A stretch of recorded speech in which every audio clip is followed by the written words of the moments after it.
మహాకవి కాళోజీ నారాయణరావు జయంతి వేడుకలు రాష్ట్ర వ్యాప్తంగా ఘనంగా జరిగాయి. కాళోజీ సేవలు స్మరిస్తూ ఘన నివాళులర్పించారు సీఎం రేవంత్ రెడ్డి, మంత్రులు, కవులు, కళాకారులు. యువత కాళోజీ మార్గంలో నడవాలన్నారు నేతలు.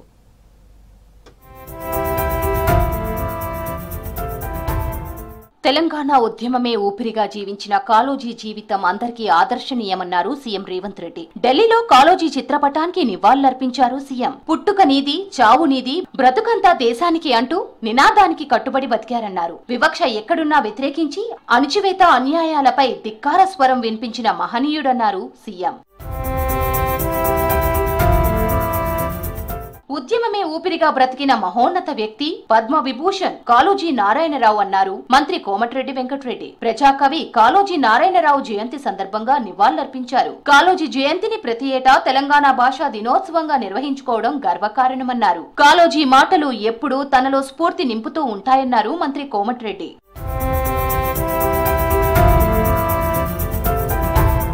అణచివేత అన్యాయాన్ని ఎదిరించిన మహాకవి కాళోజీ నారాయణరావు జీవితం అందరికీ ఆదర్శమన్నారు టీజేఎస్ ప్రెసిడెంట్ కోదండరాం. మహాకవి కాళోజీ నారాయణరావు జయంతి సందర్భంగా నివాళులర్పించారు. వివక్ష ఎక్కడున్నా వ్యతిరేకించి ధిక్కార స్వరం వినిపించిన కాళోజీ జీవితం ఎందరికో స్ఫూర్తిదాయకమన్నారు కోదండరాం. తాను మొత్తం జీవితాన్ని సమాజం కోసమే కేటాయించాడు.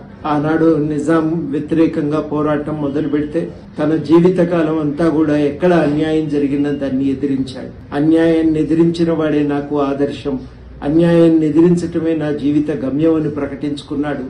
ఆ పద్ధతి ప్రకారమే ఆయన జీవితం అంతా బతికాడు. కాళోజీ తన ప్రతి అక్షరంతో తెలంగాణ ప్రజల హక్కుల కోసం, ఆత్మ గౌరవం కోసం పోరాటం చేశారన్నారు కేంద్ర సాహితీ పురస్కార అవార్డు గ్రహీత అంపశయ్య నవీన్. పాలకులైన పరాయి వారెవరైనా అన్యాయం చేసిన వారిని ప్రశ్నించిన ధైర్యశాలి అన్నారు. కాళోజీ జయంతి సందర్భంగా హన్మకొండలో ఆయన విగ్రహానికి పూలమాల వేసి నివాళులర్పించారు. కార్యక్రమంలో కవులు, కళాకారులు, సాహితీవేత్తలు, కాళోజీ ఫౌండేషన్ సభ్యులు పాల్గొన్నారు. మహాకవి ప్రజల నాలుకల మీద ఇప్పటికీ ఆయన కవిత్వం ఆడుతున్నది. ఎందుకంటే ఆయన ప్రజలందరికీ కూడా చక్కగా అర్థమయ్యే రీతిలో కవిత్వం రాశాడు. అందుకనే ఆయనకి ప్రజాకవి అనే బిరుదు రావడం ఇదే కారణం. ఆయన పేరు మీద మన వరంగల్ నగరంలో కాళోజీ కళాక్షేత్రం నిర్మించారు. దానికి మేము ఒక రకంగా కాళోజీ ఫౌండేషనే దానికి కారకులం అని చాలా గర్వంగా చెప్పగలుగుతున్నా. తెలంగాణ ప్రజానికాన్ని తన కవితలతో చైతన్యపరిచారు కాళోజీ. తెలంగాణ భాష ఔన్నత్యాన్ని ప్రపంచానికి పరిచయం చేశారు. ఆ మహనీయుడి జీవితాన్ని యువత ఆదర్శంగా తీసుకోవాలంటూ పలువురు నేతలు నివాళులర్పించారు.